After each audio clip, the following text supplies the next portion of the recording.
সময়ত উপস্থিতি, আল্লাহ সুবহানাহু ওয়া তাআলার ভালোবাসা যে কোনো মুমিনের সবচেয়ে বড় কামনা, সবচেয়ে বড় চাওয়া, সবচেয়ে বড় স্বপ্ন হওয়া উচিত।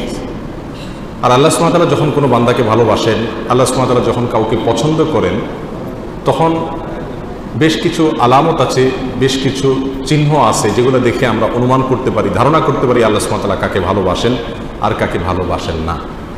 আল্লাহ সুবহানাহু ওয়া তাআলার ভালোবাসার যে সকল আলামতের কথা নবী আলাইহিস সালাতু ওয়াস সালামের হাদিসে এসেছে, তার মধ্য থেকে আমরা 4টি আলামতের কথা আজকে উল্লেখ করবো ইনশাআল্লাহ বিইذنিল্লাহ। তার প্রথম আলামতটি প্রায় বেশিরভাগ হাদিসের কিতাবে বর্ণিত হয়েছে, যে রাসূল করিম সাল্লাল্লাহু আলাইহি ওয়াসাল্লাম ইরশাদ করেছেন, আল্লাহ সুবহানাহু ওয়া তাআলা যখন কোনো বান্দাকে ভালোবাসেন তখন তিনি জিবরিলকে নির্দেশ করে বলেন যে অমুকের তার আমলের কারণে, তার চিন্তাধারার কারণে, তার চলাফেরার বিশুদ্ধ উপায় এবং পদ্ধতির কারণে আমি তাকে ভালোবাসি।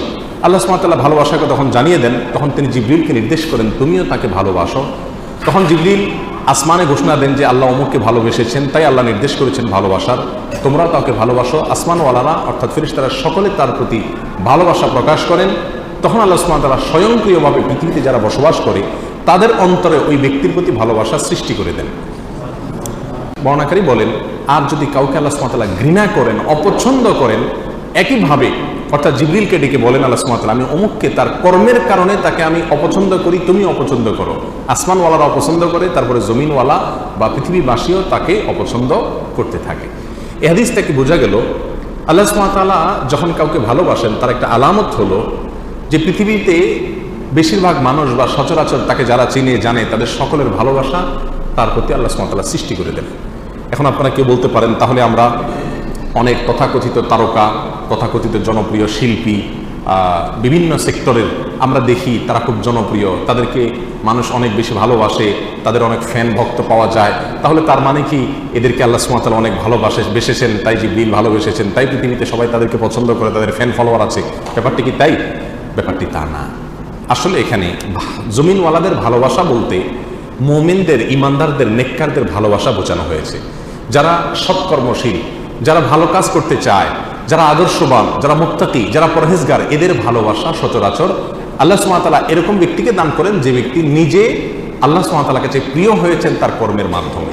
তখন ওই ব্যক্তিকে আল্লাহ সুবহানাহু ওয়া তাআলা অদৃশ্য এবং অবর্ণনীয় এক ভালোবাসা মানুষের অর্থাৎ মুমিনদের, মুত্তাকিদের অন্তরে আল্লাহ সুবহানাহু ওয়া তাআলা দান করে থাকেন। তাহলে ভালো মানুষেরা যাকে ভালোবাসবে, নেককাররা যাকে ভালোবাসবে, মুত্তাকিরা যাকে ভালোবাসবে, বুঝতে হবে এই লোকটাকে আল্লাহও ভালোবাসেন। এটা হলো আল্লাহর ভালোবাসার একটা আলামত, একটা নিশানা।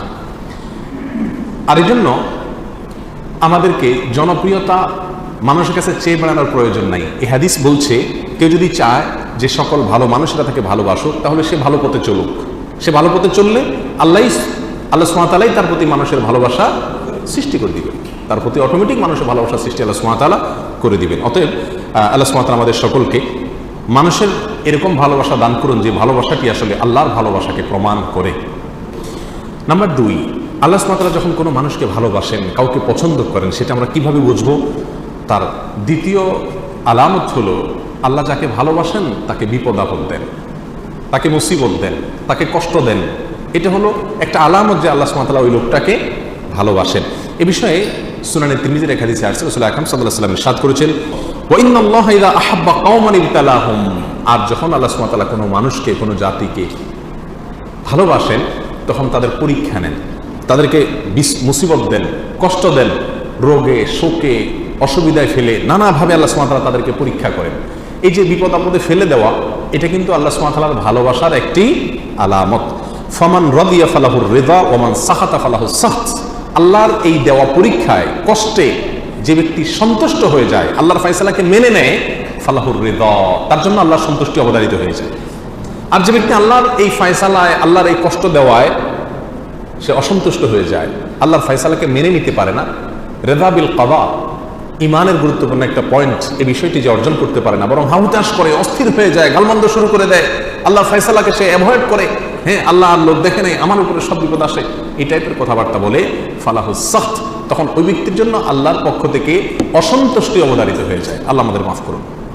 তাহলে এই হাদিস থেকে বোঝা গেল আমাদের সমাজে অনেক লোক আছে যাদেরকে আমরা দেখি তারা বিপদে, আপদে, মুসিবতে, কষ্টে থাকে, তাদের কষ্ট দূর হয় না। আমরা অনেক সময় বলে ফেলি যে এই লোকটা আল্লাহর কাছে কত অপছন্দনীয়, কত আল্লাহ তাআলার কাছে অপ্রিয়, কত বড় নাফরমান হলে তার বিপদ আপদ দূর হয় না, আল্লাহ একের পর এক বিপদে ফেলছে। তাহলে বোঝা গেল এরকম মন্তব্য করা এটা মূর্খতা সুলভ মন্তব্য, এটা কোনো মুমিনের মন্তব্য না। বরং হাদিস থেকে বোঝা যায় ইন্নাল্লাহ ইযা আহাব্বা আবদান ইবতালাহ, আল্লাহ কোনো মানুষকে ভালোবাসলে তাকে পরীক্ষা নেন, তাকে বিপদ দেন, তাকে মুসিবত দেন। আমাদের জীবনে যখন বিপদ আপদ মুসিবত আসবে, এই হাদিসটা আমরা মাথায় রাখি যে এর মানে হলো আল্লাহ আমাকে পরীক্ষা করছেন, মানে আল্লাহ আমাকে ভালোবাসেন। পরীক্ষা তো তার জন্য যে রেজিস্ট্রেশন করে, যে ভর্তি হয়, যে যাকে শিক্ষক বা শিক্ষা প্রতিষ্ঠান যাকে নিজের মনে করে তারই পরীক্ষা নেয়। যাকে নিজের মনে করে না তার পরীক্ষার কোনো ব্যবস্থা থাকে না। আল্লাহ সুবহানাহু ওয়া তাআলা যার পরীক্ষা নিচ্ছেন, যাকে বিপদে ফেলছেন, এর মানে হলো আল্লাহ সুবহানাহু ওয়া তাআলা তাকে নিজের মনে করেন। আল্লাহ তাআলা তাকে তার বান্দা হিসাবে টেস্ট করেন, যাচাই করেন। আল্লাহ আমার জন্য আপনি যে ফয়সালা করেছেন সেটা আমি নিজের জন্য যেটা ফয়সালা করছি তার চাইতে বেটার হবে, এতে কোনো সন্দেহ নাই। কারণ আমার ভালো আমি যতটুকু বুঝি আপনি তার চাইতে অনেক ভালো বুঝেন। অতএব আমার এই বিপদের মধ্যে কোনো কল্যাণ নিহিত আছে, এটাকে মেনে নিয়ে সন্তুষ্ট চিত্রে আল্লাহর ফয়সালাকে গ্রহণ করে নেওয়া, এটাই হলো মুমিনের পরিচয়। আল্লাহ সুবহানাহু ওয়া তাআলা আমাদেরকে ভালোবাসেন, তার প্রমাণ হবে আল্লাহর পক্ষ থেকে আমাদের জীবনে ছোট বড় বিভিন্নভাবে পরীক্ষা নেওয়া। আমরা জানি কোরআনে কারিমে আল্লাহ তাআলা বিভিন্ন নবী রাসূলদের ঘটনা বলেছেন। এর ভিতরে সবচেয়ে বেশি কঠিন পরীক্ষা যার জীবনে আসছে তিনি কোন নবী ছিলেন? ইব্রাহিম আলাইহিস সালাম। ইব্রাহিম আলাইহিস সালাম সম্পর্কে আল্লাহ সুবহানাহু ওয়া তাআলা কোরআনে কারিমে একাধিক জায়গায় বলেছেন কি কি পরীক্ষা নিয়েছেন। ওয়া ইয ইবতালা ইব্রাহিম, যখন আল্লাহ সুবহানাহু ওয়া তাআলা ইব্রাহিমের পরীক্ষা নিয়েছেন, ইব্রাহিমের পরীক্ষা আল্লাহ তাআলা নিয়েছেন। কেন ইব্রাহিমের পরীক্ষা নিয়েছেন? আল্লাহ তো ফেরাউনের পরীক্ষা নেন নাই, আল্লাহ তো বলেন না আল্লাহ নমরুদের পরীক্ষা নিয়েছেন, আল্লাহ এটা বলেন নাই কোরআনে কোথাও যে আল্লাহ আবু জাহালের পরীক্ষা নিয়েছেন, আবু লাহাবের পরীক্ষা নিয়েছেন। তারা তো স্টুডেন্টই না, তারা তো আল্লাহর বান্দাই না, নেককার বান্দাই না, মুমিন বান্দাই না, যার কারণে তাদের পরীক্ষা নেওয়ার প্রশ্ন নাই। যার জীবনে বিপদ আছে, ইমানদার যদি হয়ে থাকে তাহলে বুঝতে হবে সে আল্লাহর কাছে কোনো না কোনো কারণে প্রিয় হয়েছেন, আল্লাহ তাকে পরীক্ষা করছেন। বিধায় অস্থির এবং ব্যাকুল হওয়া যাবে না। আল্লাহ তাআলা আমাদের তৌফিক দান করুন। তাহলে দ্বিতীয় আলামতটি আমরা পেলাম আল্লাহর ভালোবাসা। তৃতীয়, আল্লাহ যখন আমাদের কাউকে ভালোবাসেন তার আলামত কি? এটা বড় জটিল আলামত, বড় কঠিন আলামত। তার আলামত হলো আল্লাহ সুবহানাহু ওয়া তাআলা তাকে দুনিয়া থেকে দূরে সরায় রাখেন, দুনিয়ার সাথে মিশে হাবুডুবু খেয়ে একাকার হয়ে যাওয়া থেকে আল্লাহ তাআলা হেফাজত করেন। আমাদের অনেকে আমরা দুনিয়া চাই, পদ পদবি, অর্থ কড়ি, প্রভাব প্রতিপত্তি, কেনা চাই, আমরা সবাই চাই এগুলা। কিন্তু আল্লাহ সুবহানাহু ওয়া তাআলা কিছু মানুষকে ভালোবেসে এগুলো থেকে দূরে সরায় রাখেন। সে চাইলেও ব্যাটে বলে হয় না। আল্লাহ সুবহানাহু ওয়া তাআলা তাকে দুনিয়া থেকে পরিকল্পিতভাবে বাই প্ল্যান ইচ্ছাপূর্বক আল্লাহ সুবহানাহু ওয়া তাআলা সরায় রাখেন। কেন? তার জন্য ওই জায়গায় গেলে ক্ষতি হবে। সে দুনিয়ার সাথে যদি মিশে যায় তাহলে সে ধ্বংস হয়ে যাবে। আল্লাহ সুবহানাহু ওয়া তাআলা তাকে বাঁচিয়ে রাখেন। এই প্রসঙ্গে সহিহ ইবনে হিব্বান, মুস্তাদরাক হাকিম, সুনানে তিরমিজি অনেকগুলো হাদিসের কিতাবে হাদিসটি বর্ণিত হয়েছে। রাসূল আকরাম সাল্লাল্লাহু আলাইহি ওয়াসাল্লাম বলেছেন, ইন্নাল্লাহা ইযা আহাব্বা আবদান হামাহু দুনিয়া কামা ইয়াহমি আহাদুকুম মারিদাহু আল মা লিয়াশফিয়া। তোমাদের কেউ, তোমাদের প্রিয়জনরা অসুস্থ হলে যেই রোগে পানি টাচ করলে অসুবিধা হবে তাকে যেরকম পানি থেকে তোমরা বাঁচিয়ে রাখো, আল্লাহ যখন কোনো মানুষকে ভালোবাসেন তার আল্লাহর ভালোবাসার মানুষটাকে আল্লাহ তাআলা দুনিয়া থেকে এরকম বাঁচিয়ে রাখেন, দুনিয়া থেকে আল্লাহ সুবহানাহু ওয়া তাআলা এরকম বাঁচিয়ে রাখেন। এখন চিন্তা করেন আপনার জীবনের যত অপ্রাপ্তি, আমাদের জীবনের যত অপ্রাপ্তি, যত চাওয়া আমাদের পূরণ হলো না, আল্লাহ সুবহানাহু ওয়া তাআলা যদি এটা আমাকে পরিকল্পিতভাবে ভালোবাসেন বিধায় আমাকে এখান থেকে সরিয়ে রাখেন, তাহলে আমি যা হারালাম তার সাথে পেলাম অনেক বড় কিছু। আল্লাহর ভালোবাসা পেলাম, আল্লাহর পছন্দনীয় মানুষের তালিকায় চলে গেলাম, অনন্ত অসীমকালের সুখ সমৃদ্ধি আমার হয়ে গেল। অতএব দুনিয়ার কোনো কিছু না পেলে মুমিন কখনো বিচলিত হয়ে পাগল পরা হয়ে যাবে না। আমরা যে অস্থির হয়ে যাই এটা হলো আমাদের ঈমানের দুর্বলতা, এছাড়া কিছু না। আল্লাহ সুবহানাহু ওয়া তাআলা আমাদের সকলকে বুঝার তৌফিক দান করুন। এই বিষয়ে বেশ অনেকগুলো হাদিস পাওয়া যায়, আমি শুধু একটি উল্লেখ করলাম। একই অর্থের একই বিষয়কে প্রমাণ করে নানামুখী বিভিন্ন রকমের হাদিস পাওয়া যায়। এই সবগুলো হাদিসের খোলাসা কথা একটাই, আল্লাহ তার প্রিয় বান্দাদেরকে সচরাচর দুনিয়া থেকে একটু দূরে রাখেন। এর মানে কিন্তু আবার এটা না যে আল্লাহ তাআলা কাউকে দুনিয়া দিলে তার মানে আল্লাহর কাছে সে ঘৃণিত ব্যক্তি না। আল্লাহ তার প্রিয় বান্দাদের কাউকে কাউকে দুনিয়া দিয়েছেন। যেমন ওসমান রাদিয়াল্লাহু তাআলা আনহু, তাকে আল্লাহ তাআলা দুনিয়া দিয়েছেন, আবার তাকে আল্লাহ ভালোবাসতেন। সুলাইমান আলাইহিস সালামকে আল্লাহ তাআলা দুনিয়া দিয়েছেন, আবার তাকে ভালোবাসতেন। দাউদ আলাইহিস সালামকে আল্লাহ তাআলা দুনিয়া দিয়েছেন, আবার তাকে ভালোবাসতেন।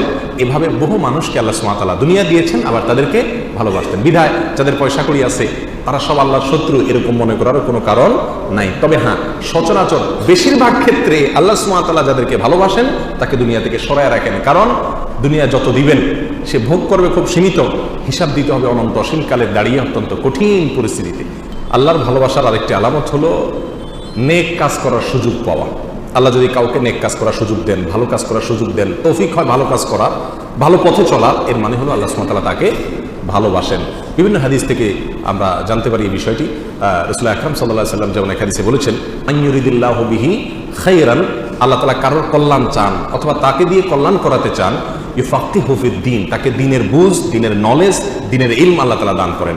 দ্বীনের ইলম পাওয়া, ভালো কাজ করতে পারা, ইবাদত করতে পারা, এটাও আল্লাহ সুবহানাহু ওয়া তাআলার ভালোবাসা পাওয়ার অন্যতম একটি আলামত এবং লক্ষণ। আল্লাহ সুবহানাহু ওয়া তাআলা আমাদের সবাইকে তার প্রিয় পাত্র হওয়ার তৌফিক দান করুন।